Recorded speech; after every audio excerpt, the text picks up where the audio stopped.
mataas na pagpupuri. Sa araw na ito ay patuloy natin kung gampanan ang mga utos ng Diyos sa lahat ng tao sa ibabaw ng daigdig na ito. Tanging pinakadulo ng utos ng Diyos, ang tao kinakailangan maging banal. Na kahit ano ang kanya pong paniniwala sa Diyos, naman ang kanyang relihiyon, ang pinakamahalaga po yung pamumuhay na may kabanalan. Mula sa pamumuhay na laban sa Diyos, mula sa pamumuhay na hindi nakalulubot sa Panginoon, sa pamamagitan ng ating Panginoon sa Kristo, itinuro sa atin kung paano po mamuhay na nakakulugod sa harapan ng ating Diyos. At dito po ay itinuturo sa ating panahon ang tiyak na sa sino mang sumampalataya sa ating Panginoon sa Kristo ay doon po nakasalalay po ang ating kaligtasan at katubusan. At ang sabi po sa paliwanag ni Apostol Pablo sa kanyang pong sulat dito po sa Philippians chapter 2. Sa New Testament po, ang sabi po dito sa talata pong chapter 2 verse 9 and 10 sa aklat po ng Philippians. So dito po ay ating sama-sama pong basahin ang talatang ito at makita natin yung pagpaliwanag po ni Apostol Pablo na bilang apostol ng Hintil. Ang sabi ng verse 9, kaya siya naman ay pinakadakila ng Diyos at siya ay binigyan ng pangalang lalo sa lahat ng pangalan. So pag tinanong tayo, sino ang iisang Diyos na tunay, walang iba ang Ama. Malinaw. Na pagdating po sa pangalan, tayo ay kinakailangan may kilalaning pangalan sapagkat nagpakilala ang Diyos mula sa unang panahon sa pangalan ni Jehovah, si Yahweh, si Elohim, na sa dami pong pangalan na kanya pong inilahad sa unang panahon, na pagdating po sa ating panahon ay meron din po siyang pangalan na isang bagong pangalan. Pagdating sa kaligtasan at katubusan, walang iba ang pangalan ni Jesucristo.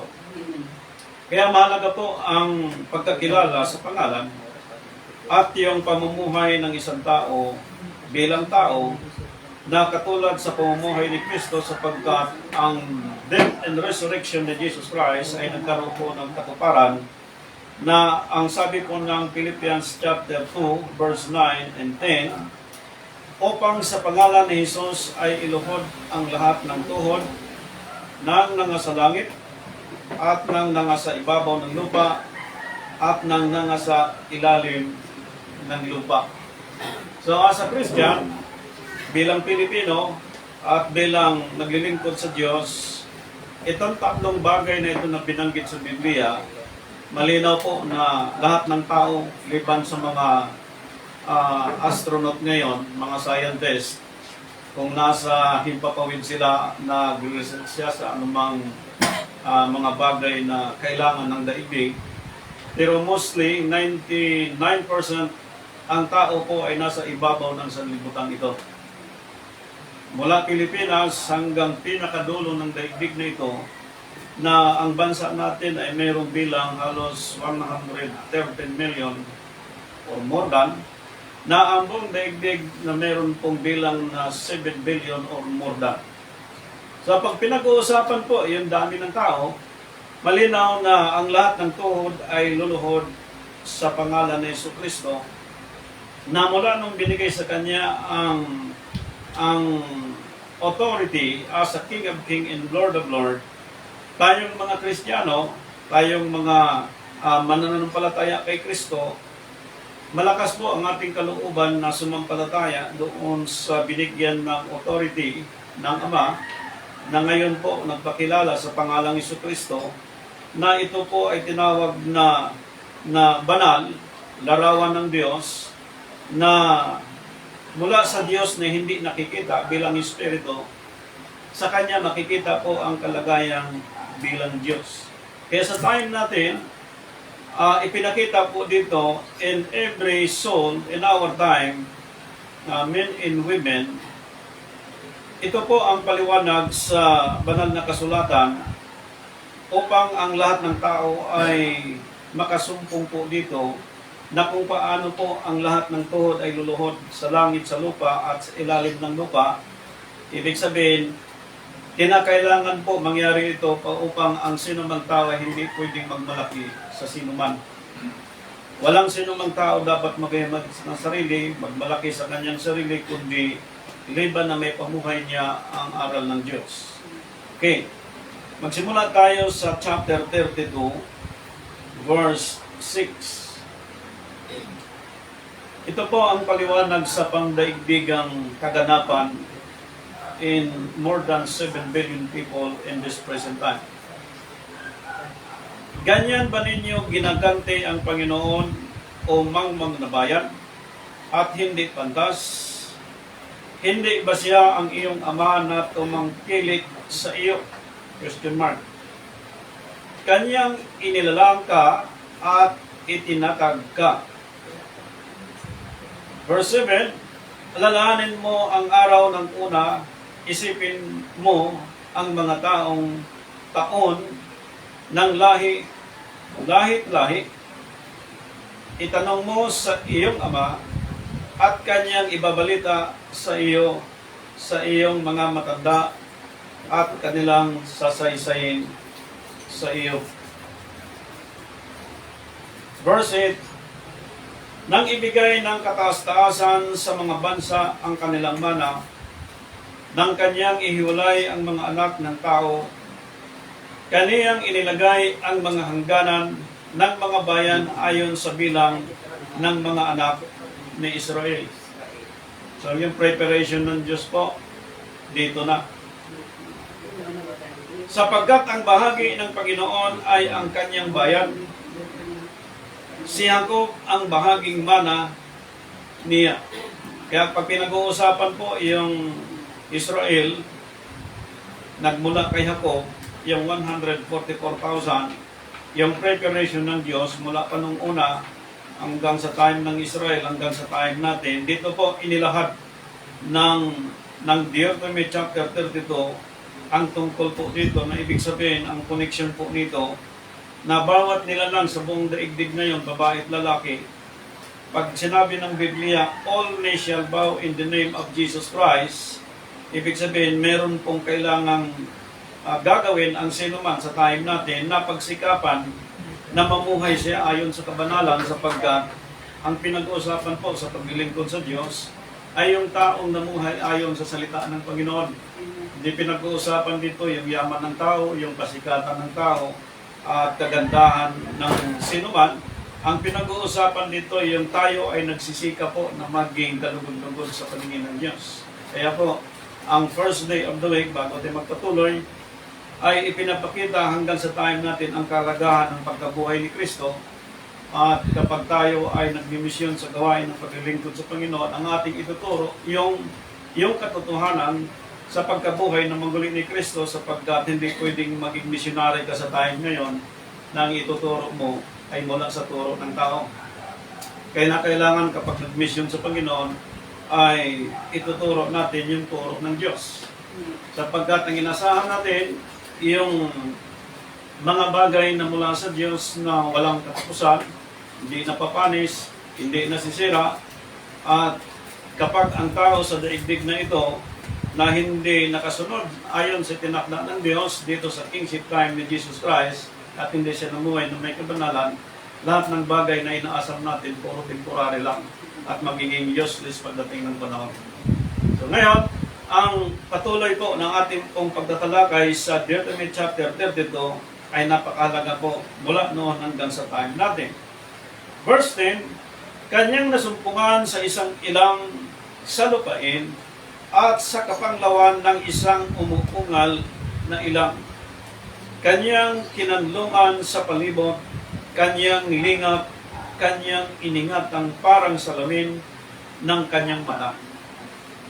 Verse 11, parang agila na kumikilos ng kanyang pugad, na yumuyungyong sa kanyang mga inakay, kanyang ibinuka ang kanyang mga pakpak, kanyang kinukuha, kanyang dinadala sa ibabaw ng kanyang mga pakpak.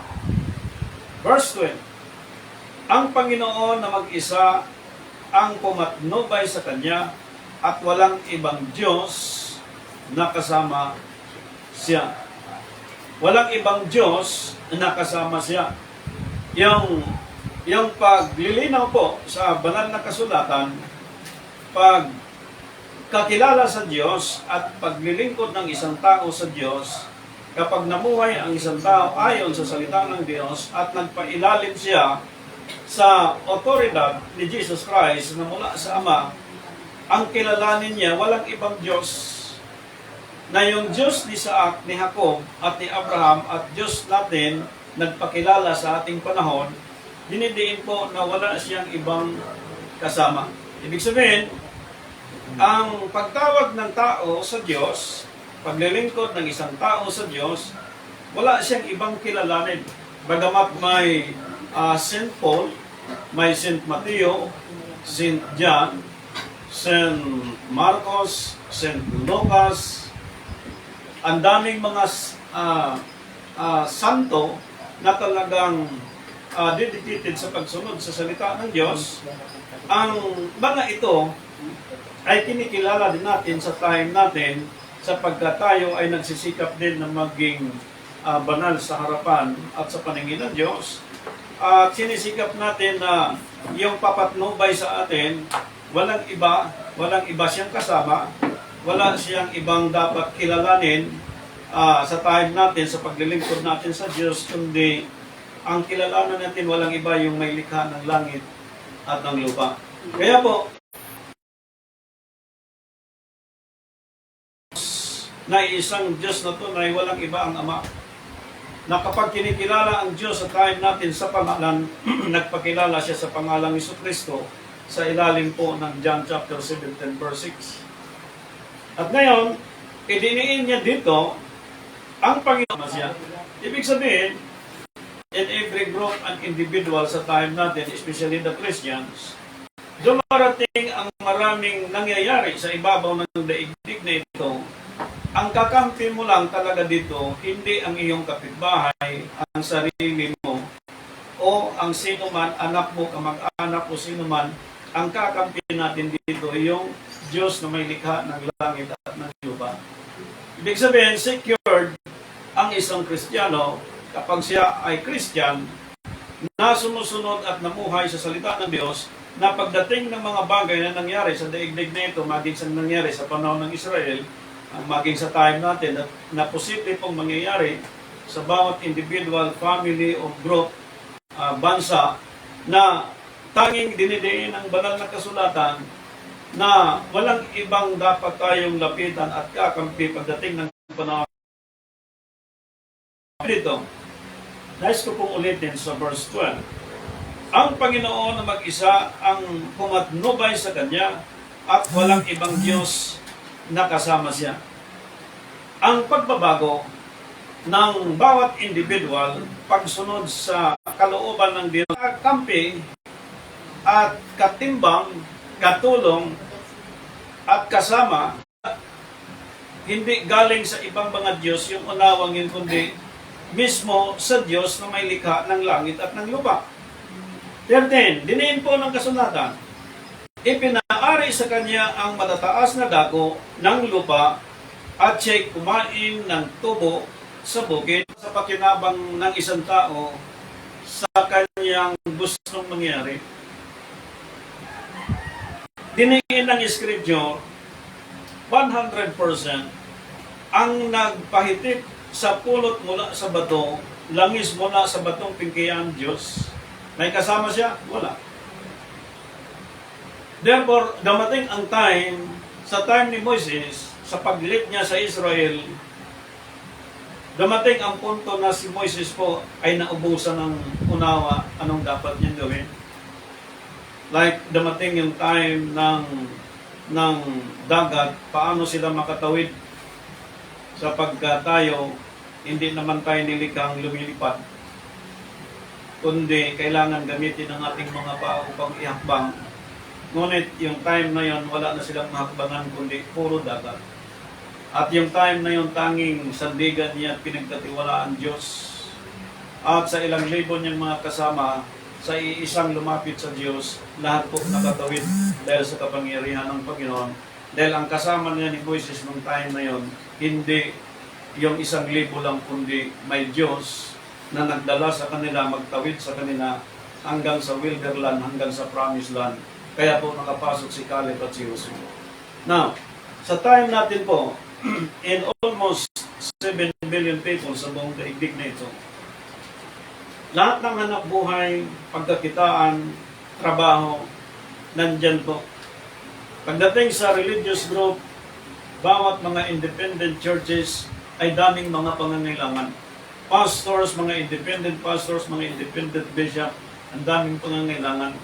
Ngayon, kapag naghahanap ka ng material na bagay, talagang gagawa ka ng paraan na magkakaroon ka. But this time, diniin ng banal na kasulatan ang nagpahitik ng pulot mula sa bato, langis mula sa bato, walang iba Diyos. At yung Diyos na naglagay nito, naglagda nito, naglaan nito para sa ating panahon mula pa sa Israel, wala siyang kasama, nag-iisa lang. Ibig sabihin, ang tanging ipinakita dito, that all knees shall bow in the name of Jesus Christ, ipinakita dito kung merong hindi nangyayari sa time natin na merong ganon na dapat ang standing ng bawat manampalataya kay Kristo. Ang sabi ni Apostol Pablo sa Tito chapter 1 verse 16, maraming naniwala na may Diyos pero hindi nila kilala ang Diyos.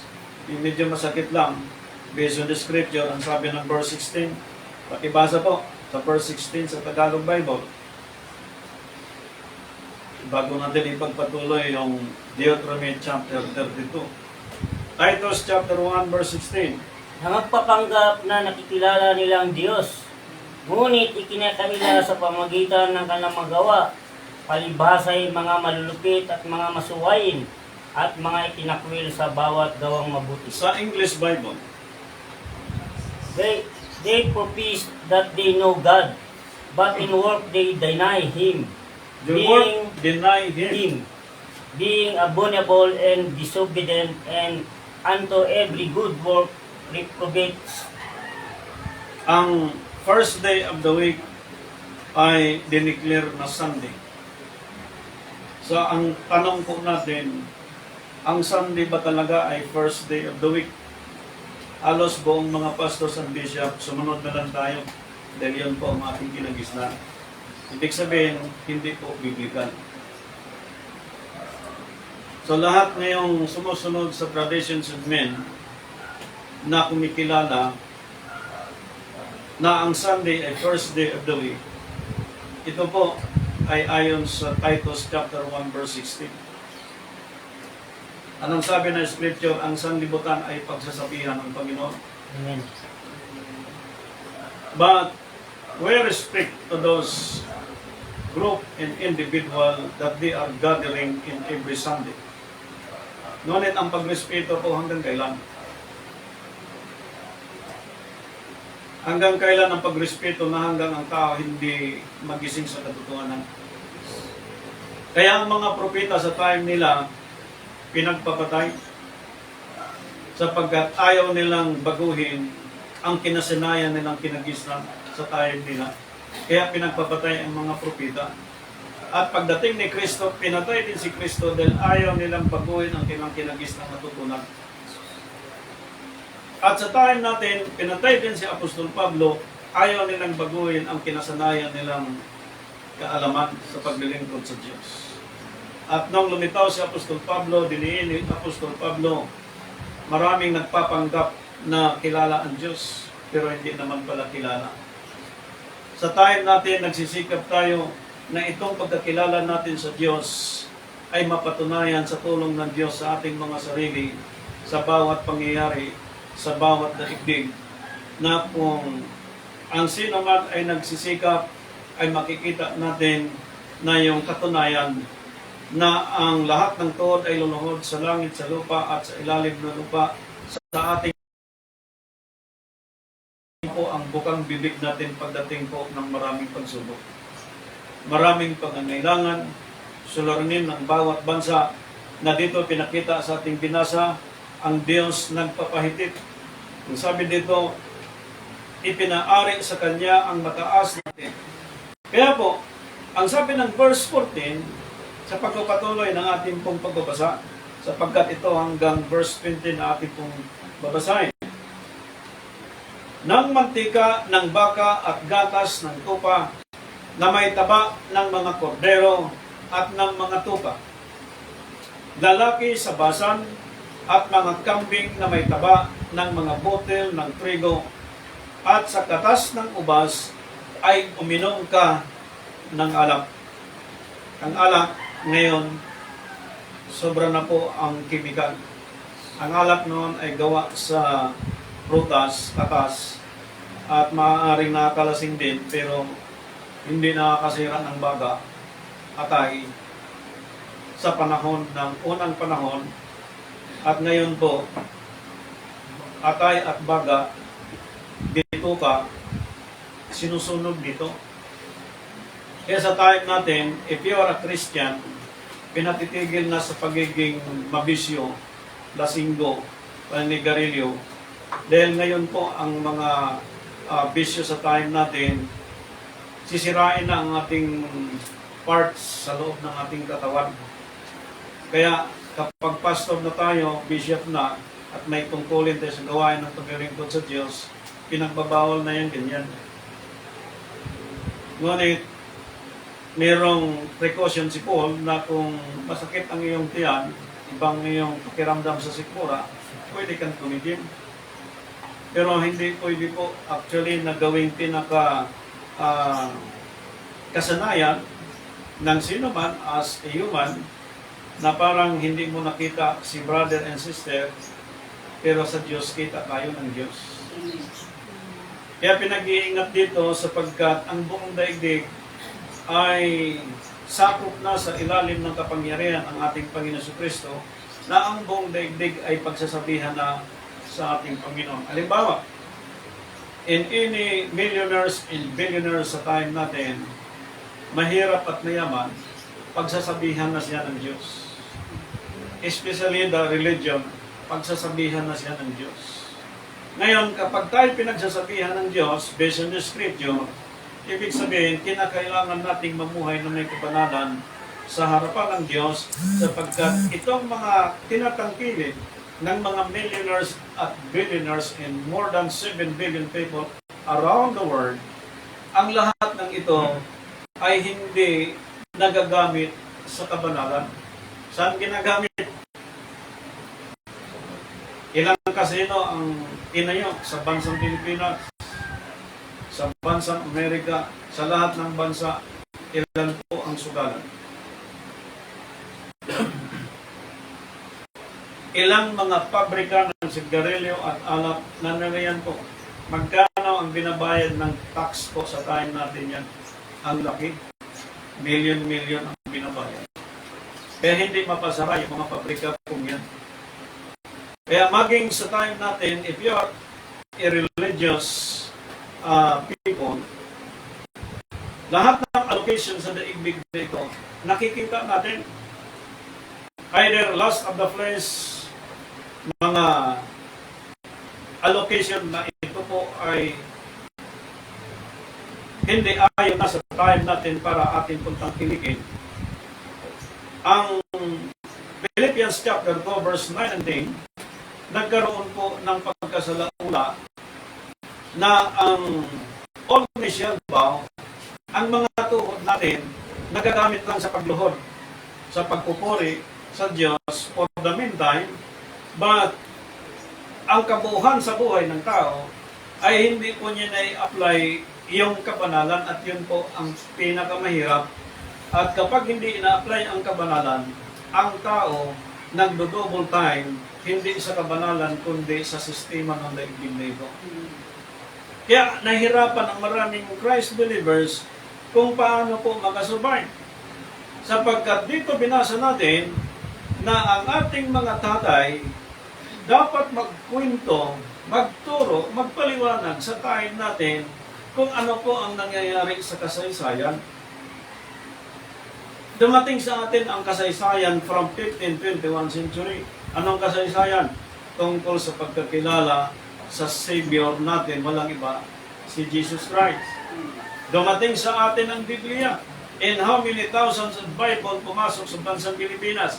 Nag-aral tayo ng 3 years, 4 years, 5 years, and 10 years. At nariyan po ang ating mga mentor, mga professor, na nagtuturo sa atin, doctorate of the Bible. And yet, nung tinignan mo ang Scripture, salamat sa Diyos, may mga mentor, may Biblia na dumating sa bansa natin, ngunit ang pinaka-worst, hindi po pinaiiral ang nakasulat sa Biblia. And mostly in our time, maraming mga pastors and bishop na nakasunod sa mga traditions of man. And mostly also sa mga missionary sa time natin, ang mga Pilipino, pinapaikot pa rin. Why? Sino po ang founder ng born again? Sino? Ibig sabihin Chinese. Amen. Ngayon, ilang born again sa bansang Pilipinas na sumusunod sa traditions of men? Millions. Ngayon, paano ka makalapas ngayon at makalasap ng hitit na pagpapala ng Diyos na ipinangako dito? Dahil kung ikaw, pastor, ikaw, bishop, at namuhay ka ayon sa salita ng Diyos, hindi mo kailangan ang allocation ng sinuman. Ang kailangan natin, ang maipamuhay ang salita ng Diyos sapagkat ang diniin ng Scripture, all knees shall bow, heaven, earth, and under the earth. And now, seek ye first the kingdom, righteousness, and all these things shall be added unto you. Ibig sabihin, itong piniprepare ng Diyos, idadagdag na lang ito. Hindi siya magiging dapat na priority ng sinuman as a Christian, sapagkat lahat ito ay idagdag na lang ng Diyos through Jesus Christ. So, ang paliwanag ng Scripture dito, sa verse 16, siya'y kinilos nila sa panibubo sa ibang Diyos. Dito na po pumasok yung paninibubo ng Diyos sa di pagsunod sa kanyang kalooban. Okay. Sa pamamagitan ng mga karmal-dumal na minungkahi nila siya sa kalangitan. So pag tiningnan mo ang aral na ito, ang Diyos na iisa na wala siyang kasama, ang mga tao ngayon sa paglilingkod sa Diyos, ang dami ng kasama. May Diyos Ama, may Diyos Anak, may banal na mga taong kasama. Sino pang mga banal na ito? Yes, may mga banal. At may larawan ang Diyos. Walang iba si Jesus Christ. At may isang Diyos, walang iba ang Ama. Pero ang paglilingkod ng isang tao sa Diyos, na siya ay nag-iisang Diyos, wala siyang kasama, yung salitang direct to God, praise the Lord. Wala kang dadaanan na sino man, sapagkat ang dumating sa time natin, ang daming mga pamahiin, ang daming mga traditions, na mostly maraming mga born again ngayon hindi nakalagpas sa pamahiin. Kumikilala lang na there is one God, there is Jesus Christ, our Savior, in the name of Jesus Christ, all knees shall bow. But doon sa gawa na binasa ni Brother Jose kanina, nakikita sa kanila ang mga paglilingkod sa Diyos nagpapanggap. Kaya po, kapag ang paglilingkod sa Diyos pagpapanggap, lahat pong failure mangyayari. Bakit? Sapagkat nagsiserve ang isang tao sa Diyos into a one God, into our God Almighty, in the name of Jesus Christ, in our time, ipinakita po na ang perfection ng Diyos, ang paglilingkod ng isang tao sa Diyos, kapag haluan po ng traditions of men, wala pong magiging success na aasahan ng isang tao. Puro, sa salitang sanlibutan, puro po failure. Kaya pag puro failure, pag-aralan natin ang sarili, baka meron tayong ginawang laban sa Diyos. Amen.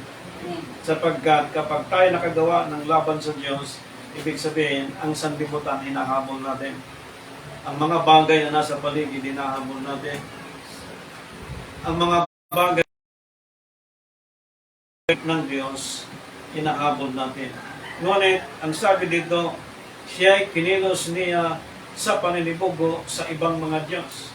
Dahil po, naglilingkod sa Diyos in the name of Jesus Christ, na pagdating po sa umaga at gabi, lahat ng mga pamay-nights, saan doon sa isang linggo, first day of the week. So malinaw na yung first day of the week ay nasa loob ng isang linggo, yung pinag-uusapan na 7th day. After the 7th day, ang panibagong araw, itinutukoy po na yun po ang day of resurrection ni Jesus Christ. Ngayon, yung full authority mula sa Ama ibinigay kay Kristo na itong Jesus Christ ipinakilala sa atin that all knees shall bow under the Philippians chapter 2 verse 9 and 10. Paglapit natin sa Diyos, wala tayong ibang dadaanan. Amen? Wala tayong ibang sasambitin. Wala tayong ibang papangalanan liban sa Diyos sapagkat ang Diyos ay mapaliguin. Even plans, decision, even our individual belief as a servants of the Lord, as a religious country, there is one God, there is only one name that we can ask anything in the name of Jesus Christ sapagkat all knees shall bow, heaven, earth, and under the earth. Verse 17, kanilang inihain sa mga, praise the Lord, kanilang inihain sa mga demonyo, hallelujah, na hindi Diyos, sa mga Diyos, na hindi nila nakilala sa mga bagong Diyos, na kalilitaw pa lamang na hindi kinatakutan ng inyong mga magulang. Itong mula panood, itong mga lumitaw na ito, kalilitaw lang sa time natin, again, na yung nangyayari sa Israel, yung karakter ng mga tao, naging karakter din sa panahon ngayon. Ngunit, dinidiin ng Philippians chapter 2 verse 9 and 10, all knee shall bow. Pero, ipinakita na noon pa lang na hindi kinatatakutan ng inyong mga magulang sa sunod. Na hindi Diyos is a big day sa mga Diyos na hindi nila kinilala sa mga bagong Diyos na kalilitaw pa lamang. Noong unang mga panahon sa ating mga magulang, itong mga small Diyos, sabihin na lang natin yung mga propeta, katulad ni Propeta Moises, at yung katulad nila ni David at Solomon sa time ng Old Testament time, ito hindi nila kinatakutan yung mga Diyos na ito. Dahil hindi naman yan nagsasalita, hindi naman yan. Kapag sumampalataya tayo na si Jesus Christ ang tumanggap ng full authority from the Father as a King of Kings and Lord of Lords, ang pananampalataya mo pananampalataya po hindi dapat mauga. Walang pwedeng magbago sa ating pananampalataya na tinanggap natin sa Panginoon, na once na ikaw at ako ay nagkaroon na ng covenant sa Panginoon at tinugon ng Diyos ang ating mga kahilingan sa Panginoon, kahit anong mangyari at sinong mag-destroy sa iyo, sinong magbigay na upang manghina ka, hindi ka dapat at tayo makinig sa mga yon sapagkat walang ibang Diyos ang tumawag kay Isaac, Jacob at kay Abraham hanggang kay Apostol Pablo, hanggang sa time natin, hanggang sa tayo nag-celebrate ng perfect first day of the week, kundi ang Diyos na may likha ng langit at ng lupa. Kung merong mga ninuno noon na hindi natatakot sa mga Diyos-Diyosan, meron din ngayon. And that is why ang division ng pananampalataya ng sinuman matigil na, sapagkat dito meron talagang naniwala na may Diyos-Diyosan at meron talagang nanindigan na hindi na pwede ang Diyos-Diyosan. lalo na po sa time natin, sapagkat yung King of King and Lord of Lord, all knee shall bow, bagamat ilang libo ang mga banal natin, hindi tayo kailangan dumaan doon sa mga sent na yon, kundi direct to God in the name of Jesus Christ. Dahil ikaw o tayo na naglilingkod sa Diyos, kailangan makita sa atin yung kabanalan. Hindi kailangan mag-declare ka ng isang pastor at bishop ka na ang pakinabang ko, ang hapon nandoon, talagang double time sila. At ako'y nahihiya yan sa time ko po in almost 10 years. Nakikita ko po yan sa paligid na ako po ay hindi ko malunok ang ganun pong mga strategy. Why? Sapagkat may promise ang Diyos dito po sa kasulatang ito, siya nagpapatihitip ng lahat ng bagay na pangailangan ng tao sa buhay natin. At diniin ng Matthew chapter 6 verse 33, seek ye first the kingdom of God and His righteousness, and the all these things will be added unto you. 90. Kita ng Panginoon ang kinayamutan sila dahil sa pamumungkahi ng kanyang mga anak na lalaki at babae. 20, last verse, at kanyang sinabi, aking ikukumpli ang aking mukha sa kanila, aking titignan kung anong mangyayari pagkat we are in Christ. Ngayon, ikukumpli ng Diyos ang kanyang mukha doon sa mga taong yan. Aking titingnan kung anong mangyayari sa kanilang wakas. Ano bang nang wakas ng maraming tao ngayon sa time natin? Namatay sa cancer, namatay sa diabetes, namatay sa anong klaseng mga sakit. Yan ang wakas ng tao. Amen. Ngayon, sabi ng ating sister, anong dapat gawin? Ang ating kinasanayan, ang patay, pagka huling lamay, nagyan lahat ng kamag-anak. Pag kinabukasan, ililibing, ilang times siyang pinaglamayan, 7 days. 7 days pinagpipray ng mga lingkod ng Diyos na nangangaral ng salita ng Diyos. Pagpasok doon sa libingan, bago ipasok sa libingan, pray ulit, bas-bas ulit, bas-bas ulit. Daming pray. Kung titingnan mo, ibig sabihin sa unang prayer, hindi ka pinakinggan ng Diyos. Baka sakali doon sa dulo. Ang sabi ni sister, ating kapatid, hindi na. Tapos na yan. Pasok doon. Sabi ko, kung last viewing, tingin lang kayo dyan, tapos lagay lang doon. Ang dami mo ng experience sa buhay, paano ang katotohanan at hindi. Paano po yung fake na paglilingkod at hindi. So, sa haba ng panahon na experience, nakita natin. So, what is the truth? Ang panalangin, paulit-ulit, pinagbabawal sa Biblia. Sa ating panahon, paulit-ulit ang panalangin. Sige pa rin tayo. Galit na ang Diyos dyan. Dahil merong iisang Diyos yan at wala siyang kasama, hindi maganda. But if you are in Christ, all knees shall bow. Lahat ng pamahiin po, kansilado na in the time of our Lord Jesus Christ by the days of His resurrection. Kaya mahalaga ang resurrection, pinaglalaban siya ang first day of the week. Sapagkat ito ay inilihin sa atin, tinuro ng ating mga ninuno, dahil yun din ang kinagisnan po nila.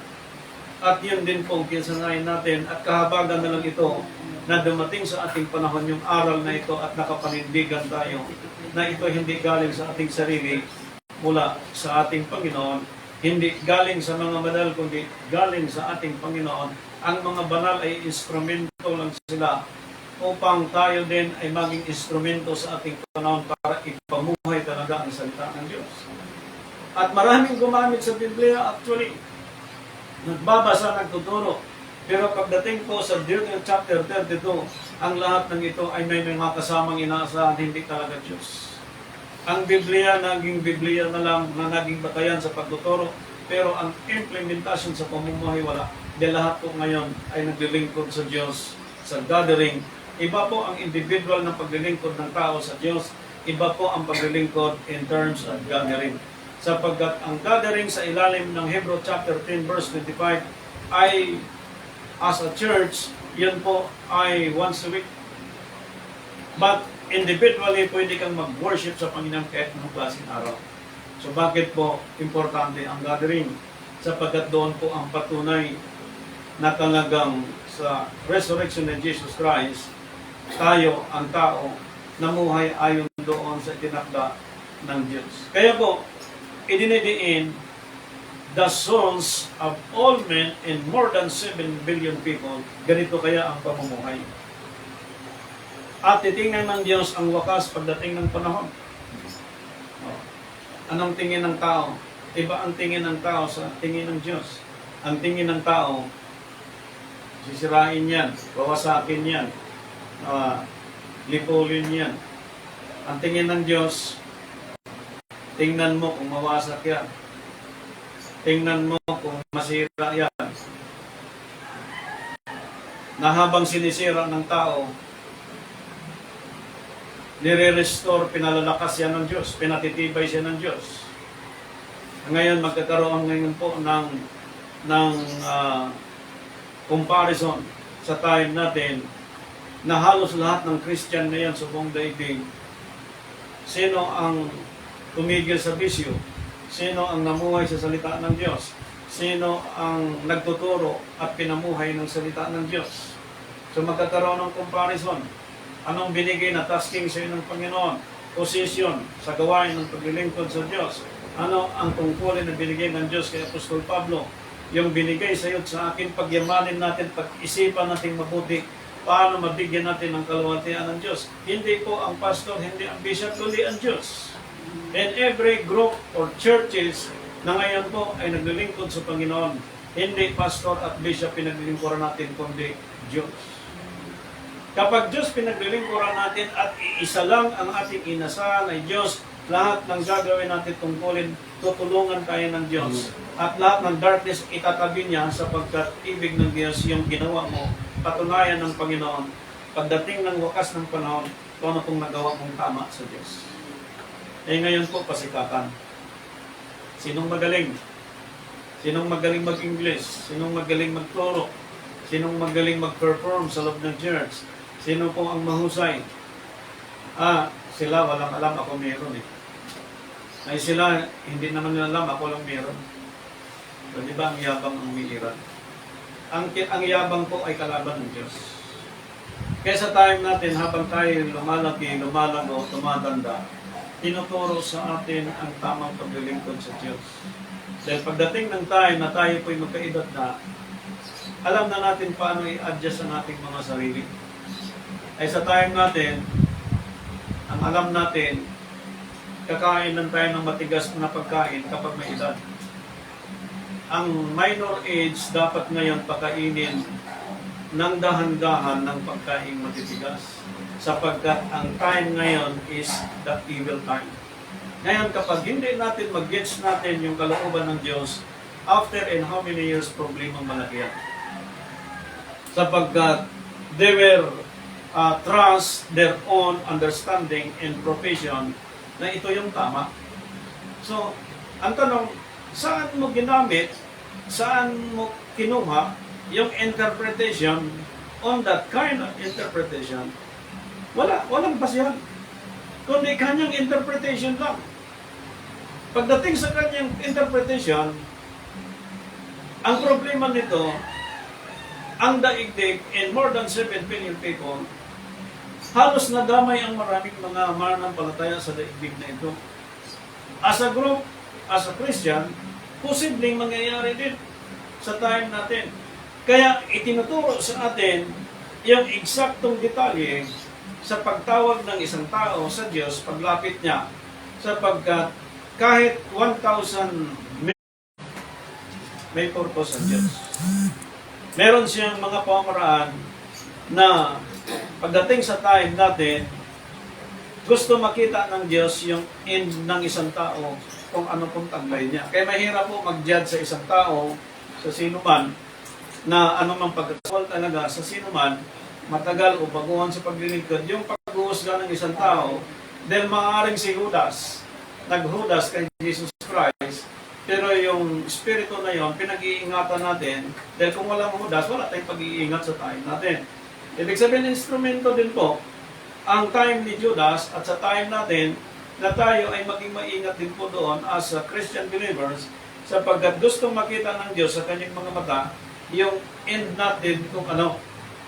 Kung ang end natin sa paglilingkod sa Diyos ay dating may mga cancer pero pinagaling, ibig sabihin sa kapangyarihan ng Diyos, kita niya sa kanyang mga mata na itong lingkod kong ito, itong taong ito, itong mga taong itong naglilingkod sa Panginoon, nations or barangay, town, city, itong mga taong ito ay direkta sa akin. Something like that, mga kapatid. Walang dinadaan ng senior, senyora, walang dinadaanan mga statue, mga pamahiin, walang dinadaanan. So bakit natin binabanggit yun? Sapagkat lahat ng dinadaanan yon ay may kamatayan hanggang ngayon walang pagkabuhay. At yung pagdirekta ng isang tao sa Diyos, siya din mismo makakita sa time natin kung ano po ang mangyayari ng taong ito na mula sa iba't ibang lahi, katulad ng ating mga lahi na pinanggalingan. Dahil kung balikan yung pangalawang istansa, sapagkat sila'y isang napakasamang lahi na mga anak na walang pagtatapat. 21. Kinilos nila ako sa paninibugo doon sa hindi Diyos, kanilang minungkahi ako sa galit, sa kanilang mga walang kapuluhan, at akin silang kikilusin sa paninibugo sa mga hindi bayan, aking ipamumungkahi sila sa galit sa pamamagitan ng isang mangmang na bansa. So itong mangmang na bansa, ito ang gagamiting instrumento ng Diyos para pagsabihan itong mga matatalinong bansa. Amen. At yung mangmang na ito, na gagamiting instrumento ng Diyos, ito yung kinalugdan ng Diyos.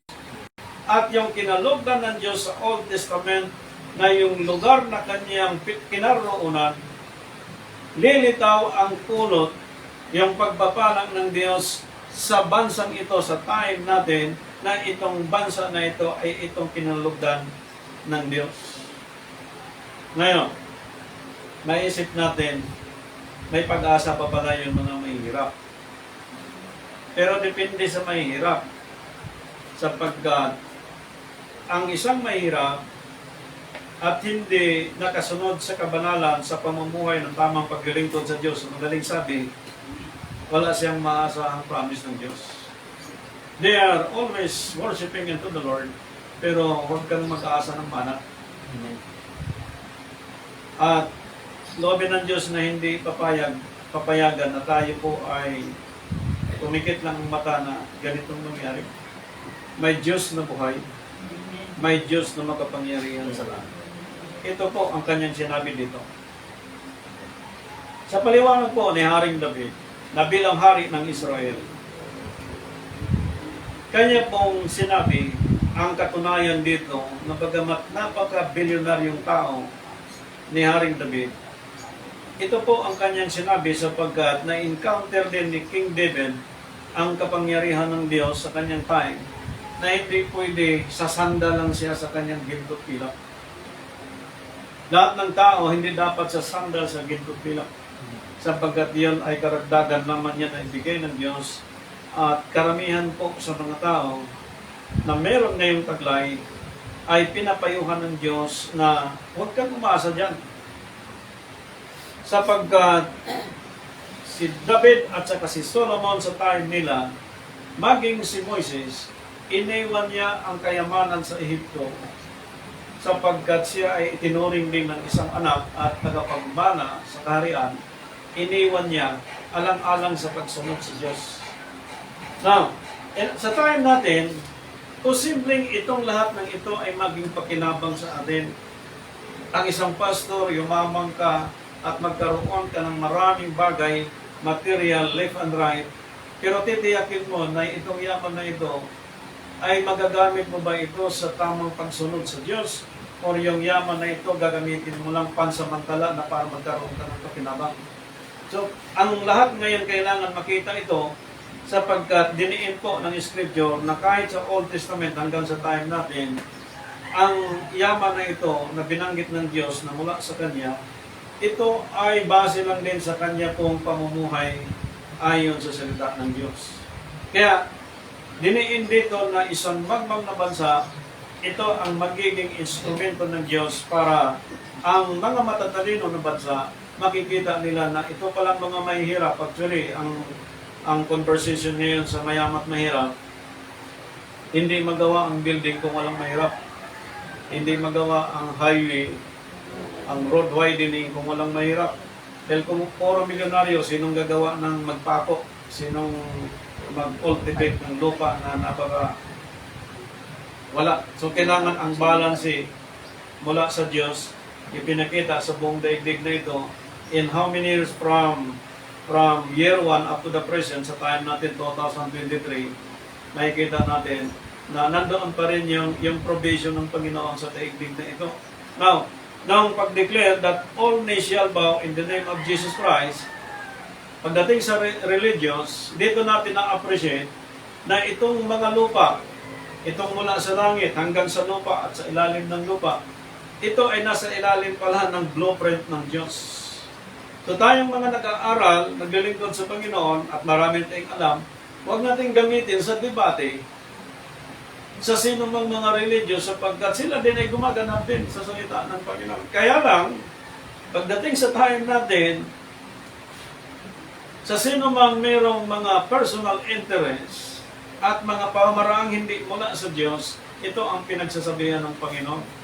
The material things, the literal things, anything in this world, lahat po ay lilipas yan. You could never make it any interest, any of them, sapagkat lahat ito ay lilipas, walang manatili.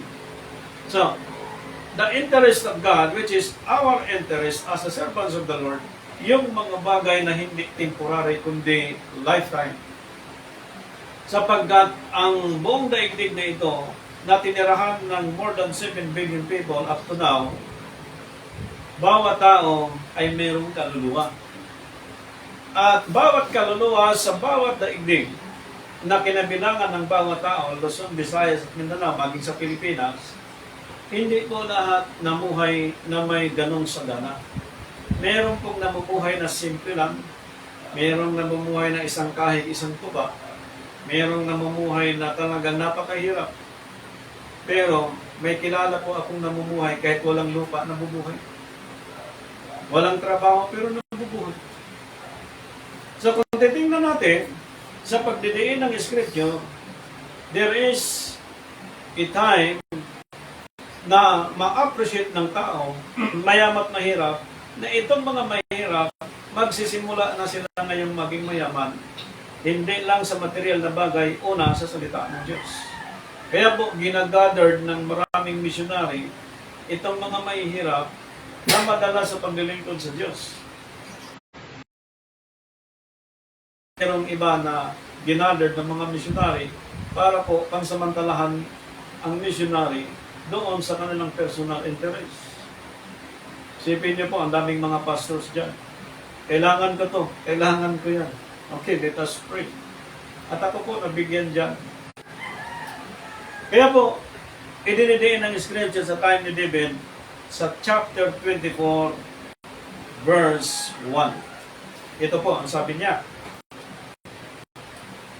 ang lupa ay sa Panginoon. Declare na po Hindi po nung sino bang land grabber sa panahon natin, hindi po sa kanila yun. Ang lupa ay sa Panginoon at ang buong narito, ang sanlibutan at silang nagsitahan dito. So kailan din-declare? Sa time ni David, yung sulat na ang lupa ay sa Panginoon at narito, maging ang sanlibutan, maging ang nagsitahan. And more than 7 billion people, lahat na ito sa Panginoon. Sa time ni David, sinulat. Pagdating sa time ni Apostol Pablo sa Spirit time, all knees shall bow. Heaven, earth, and under the earth. So wala nang takas ang tao sa time ngayon. Ano man mga religious na kinabilangan. 2. Sapagkat itinatag niya sa ibabaw ng mga dagat at itinayo sa ibabaw ng mga baha. 3. Sinong ahahon sa bundok ng Panginoon at sinong tayo sa Kanya sa dakong banal? Question mark. Ibig sabihin, ang billions of souls in our time, in the whole universe, paano mamuhay ng may kabanalan?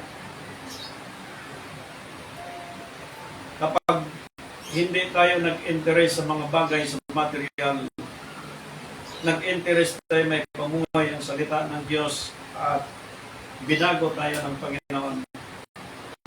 Ibig sabihin, kapag doon ang ating interest sa mga bagay na mamuhay ayon sa kabanalan, dating ang maraming pagsubok at sagarin sa buhay natin, sa sino man, tatayo ka sa siyon ng Panginoon sapagkat pinamuhay mo ang aral ng Diyos.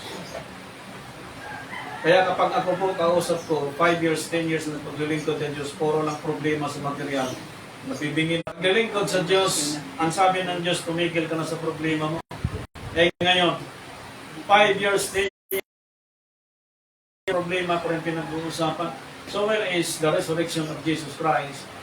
That the declaration is, all nations bow, heaven, earth, and under the earth.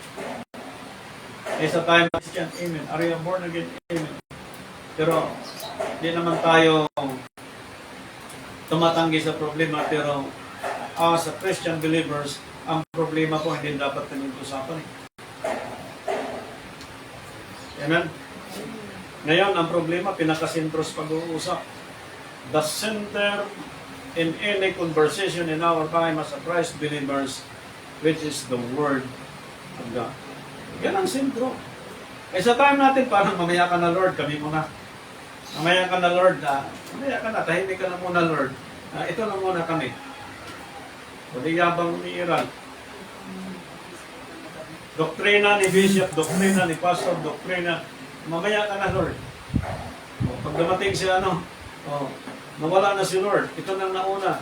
Di Diyos, may kasama ba ang Diyos? Wala. Nag-iisa lang siya.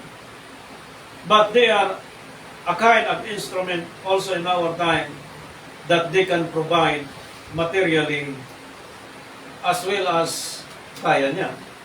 Pero may mga tao na kapag hindi binigyan doon sa kailangan niya, napipikon, napipisod, nawala sa paglilingkod.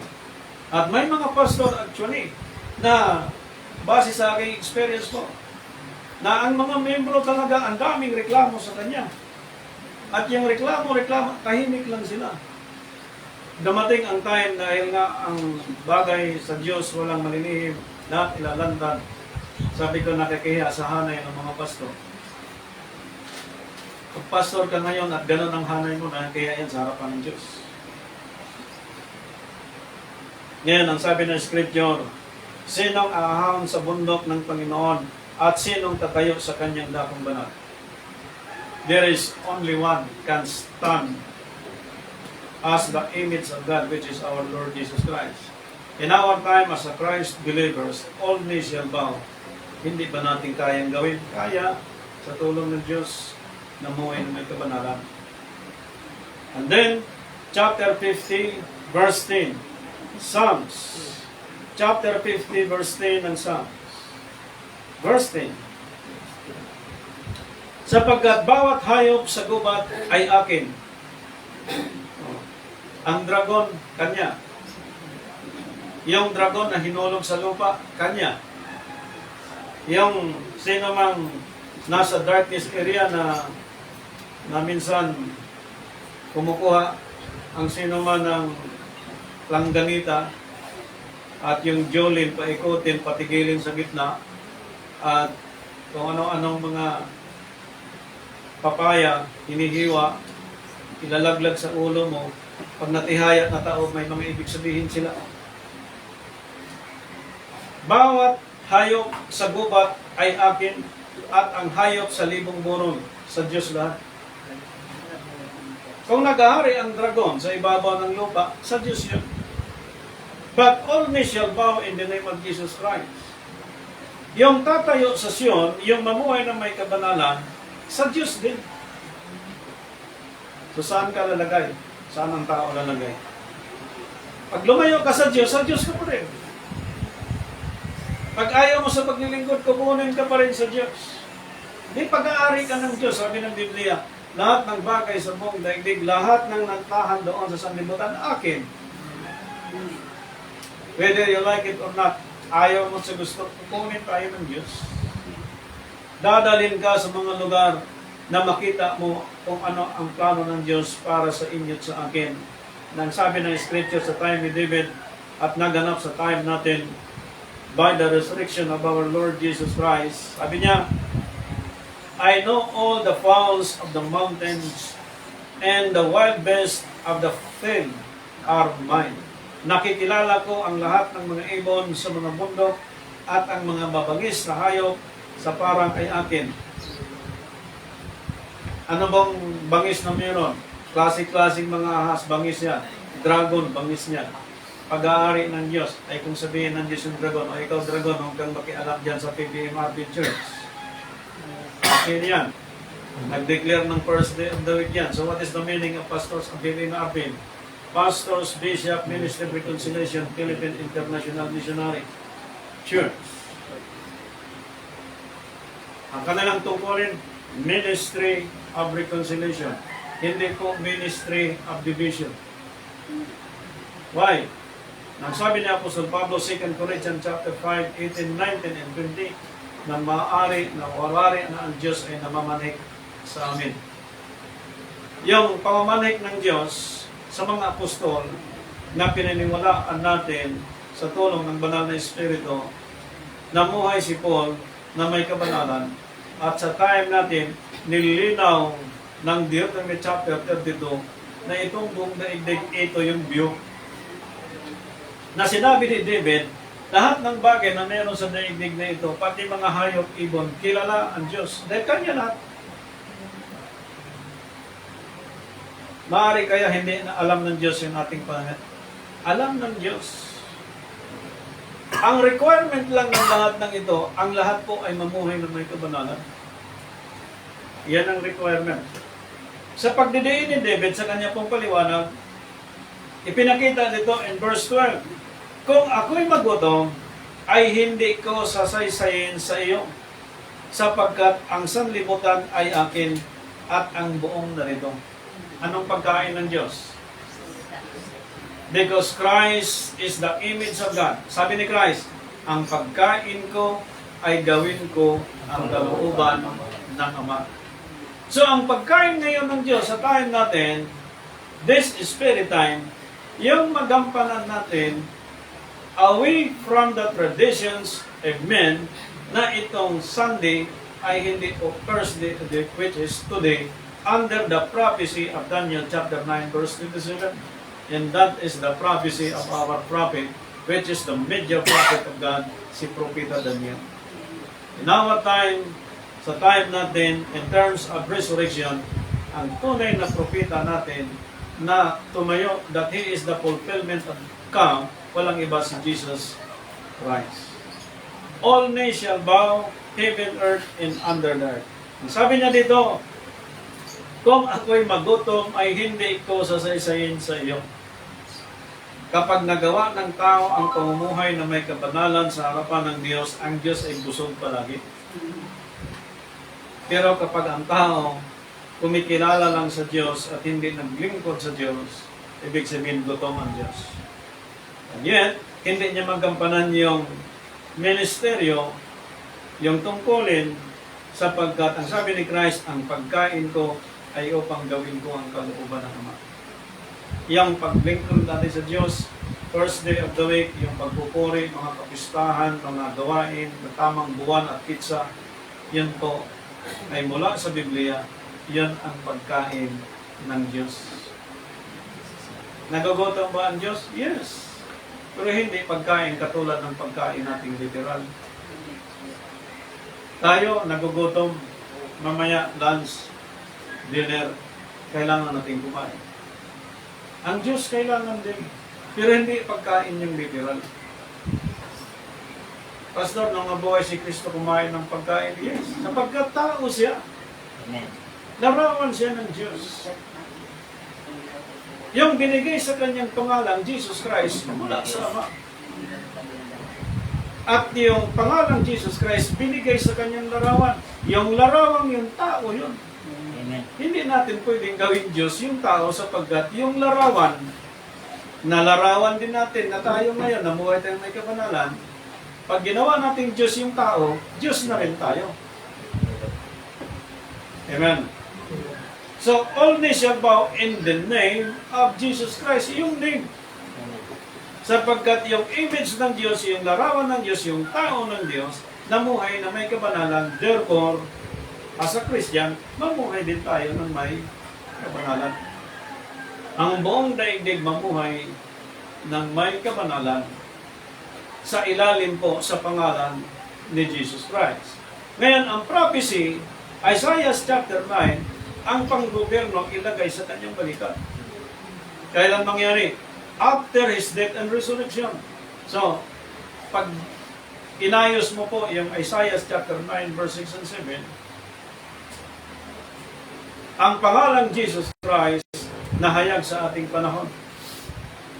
Ang nahayag sa ating panahon, siya ang tutupad doon sa prophecy under than Isaiah chapter 9, verse 6 and 7. Ibig sabihin, Jesus Christ government the same today, yesterday, and forever, because heaven, earth, and under the earth, lahat ng tuhod ay luluhod. Bawat bansa to ay luluhod sa kanyang pangalan. Ang sabi dito, sapagkat ang sanlibutan ay akin at ang buong narito. Declared na po ng Diyos yan. Okay. Psalms chapter 60 verse 7. Praise the Lord. Hallelujah. Verse 60 verse 7. Sabi niya dito, Galaad ay akin.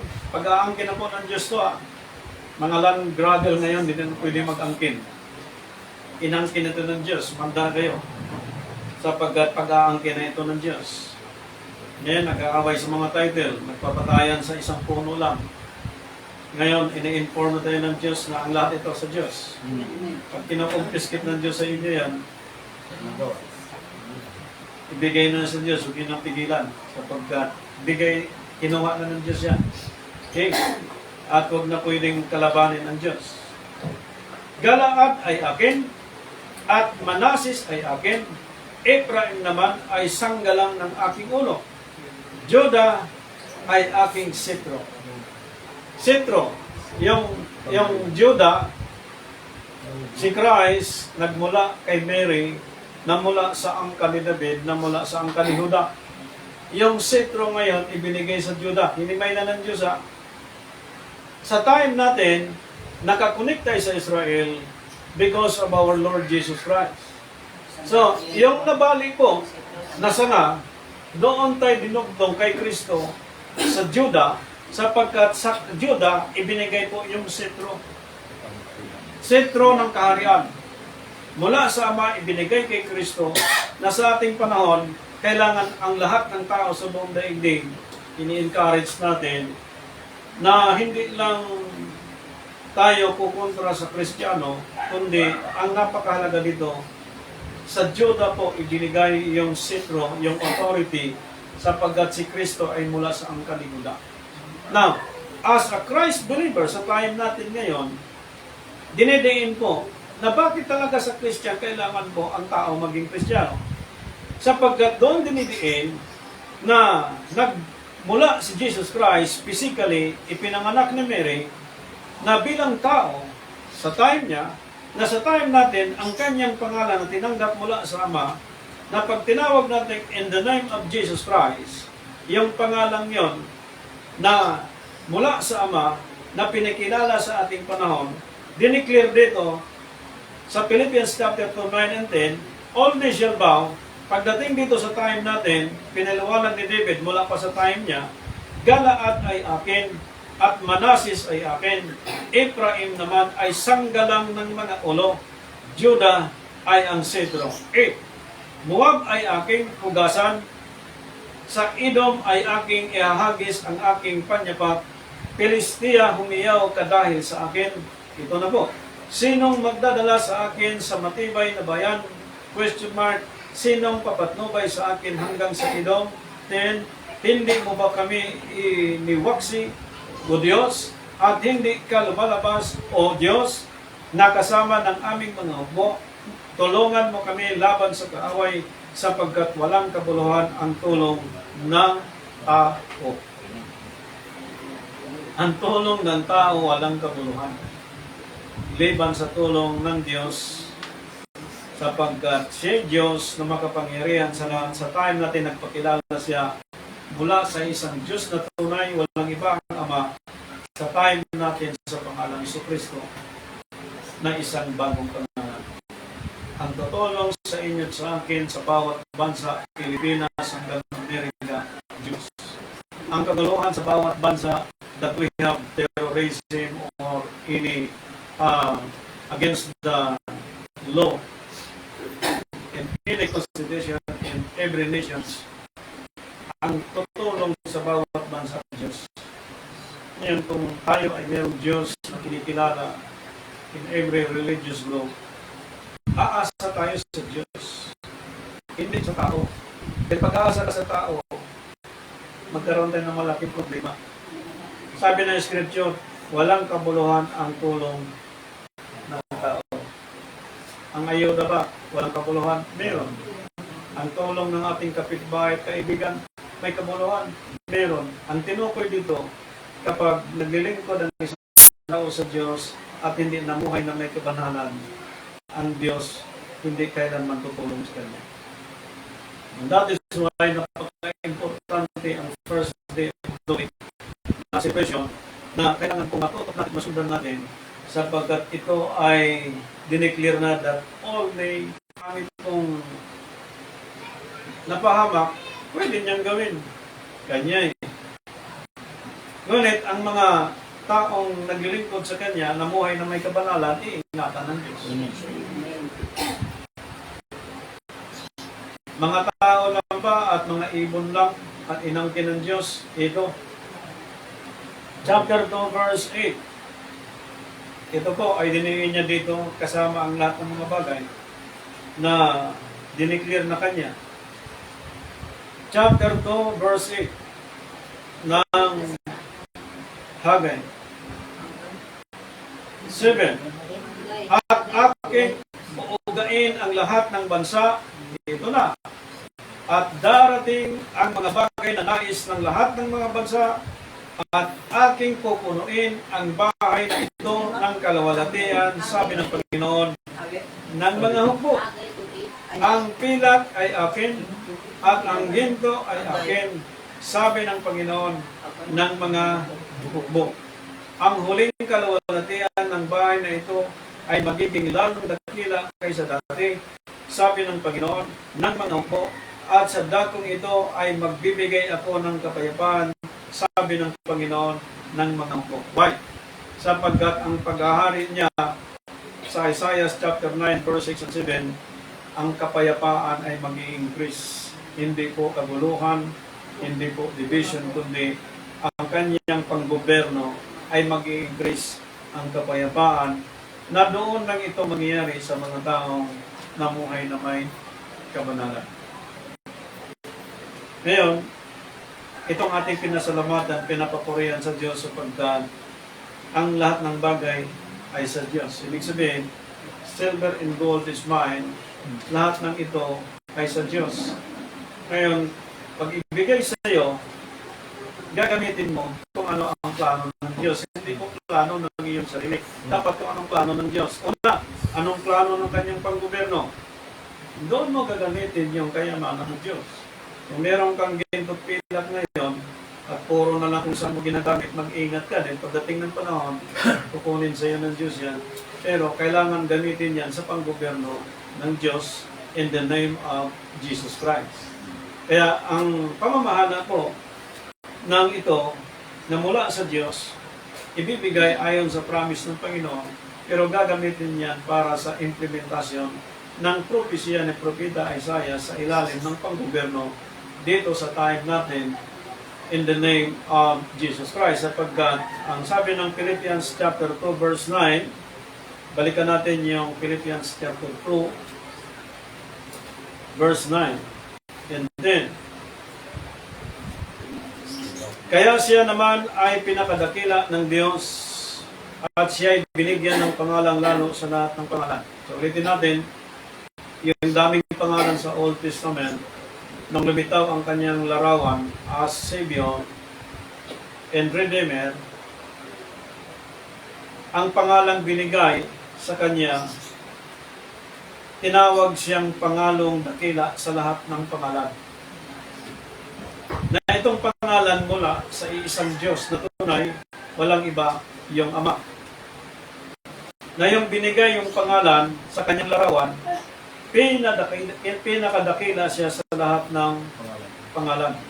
At siya binigyan ng pangalang lalo sa lahat ng pangalan. Ito na.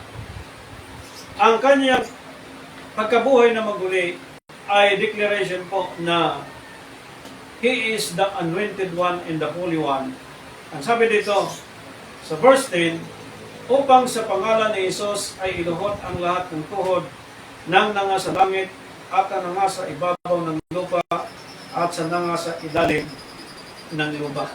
Ang lahat ng tuhod ay luluhod, langit, lupa, at sa ilalim ng lupa. Ibig sabihin po, kapag ang tao ay nakasunod sa kalooban ng Diyos, namuhay na may kabanalan,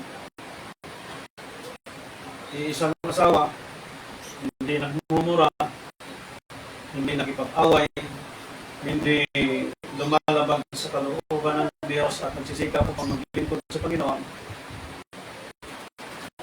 ang lahat ng tuhod ay luluhod. Siya ay secured at nasa ilalim ng pag-iingat ng Diyos. So pag sinabing luhod lahat ng tuhod, langit, lupa, sa ilalim ng lupa, yung lahat ng galaw ng dragon sa ibabaw ng daigdig na ito, confiscated na ng Diyos ng pagitan ni Kristo. Pero hindi siya magic. In every Christians, we need to live holy like Jesus Christ. Dahil nung si Kristo nagtagumpay sa cross ng Calvary, lahat ng bakit tinipon kay Kristo. This is the scripture. Pag ikaw at ako ay namuhay na may kabanalan, ang lahat ng yan mamanahin mo kay Kristo. Kaya meron siyang proseso na kailangan sundin at naipamuhay sa pagdadinig ng Biblia. Hindi tayo pwedeng umasa ng sinumang tao. Lahat ng tao dapat aasa sa Diyos at nagpakilala sa ating panahon sa pangalan ni Kristo that all men shall bow, heaven, earth, and under the earth. So all men, all universe, Luzon, Visayas at Mindanao, maging sa bansa natin ang kabanalan. Importante, may pamuhay ang salita ng Diyos. Tigil na sa sobrang lasinggo, bisyo, lahat tigil na dapat tayo. Sapagkat ang kabanalan po ay ang pagsunod sa buhay ng ating Panginoon Kristo, which is patunay na tayo ay sa Diyos direktang lumalapit at humingi sa Kanya anumang bagay na ating pangangailangan. All day shall bow, heaven, earth, and under the earth. Hindi tayo gagalawin ng kaaway, ng darkness, ng evil, sapagkat ang lahat po ay confiscated na ng Diyos sa pamamagitan ni Kristo. Sa pamamagitan ng Kanyang salita, namuhay tayo, pinamuhay natin, tulad ngayon, na tayo po ay nag-celebrate ng first day of the week, na mula Lunes at Linggo ang kalahati noon, which is today.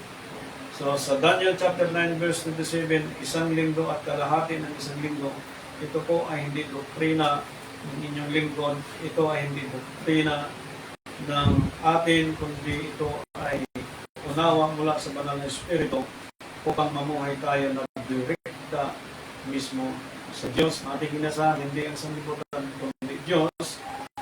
Sabi ng Biblia, seek ye first the kingdom, and righteousness na ipamuhay, ang aral ng Diyos, and the all these things shall be added unto us. So lahat po ng tao sa ibabaw ng daigdig na kailangan, na bawat pangangailangan ng bawat isa ay alam ng Diyos. Ngunit, tulad ng ating na hindi tayo tumitingin sa problema sa nagdaan, maging sa kasalukuyan, ang tinitingnan natin yung magagawa ng Diyos na solution sa bawat buhay ng bawat tao. Kaya ang pagkabuhay ng maguli ni Kristo, siyang liwanag ng daigdig na puno ng kadiliman. Nung nagkaroon akong personal na bibisita sa inyo, sa mga nag-contact po sa akin, at sa mga interesado lang po, sa mga interesado, hindi po ako interesado din. Baguhan man kayo, kailan ko lang kayo nakakilala, kailan ko lang kayo na-meet. Live ba tayo? Praise the Lord. Interesado po ako sa mga taong interesado. Pag hindi, kahit kapatid kita pinsan, hindi ako interesado. Pero kapag ikaw naglilingkod sa Diyos, interesado ako sa iyo. Libre, walang bayad, ipamahagi ng salita. Amen. Sapagkat, ang sabi ni Kristo, ang kanyang tunay na pamilya yung sumusunod sa kanyang kalooban ng Ama. Amen.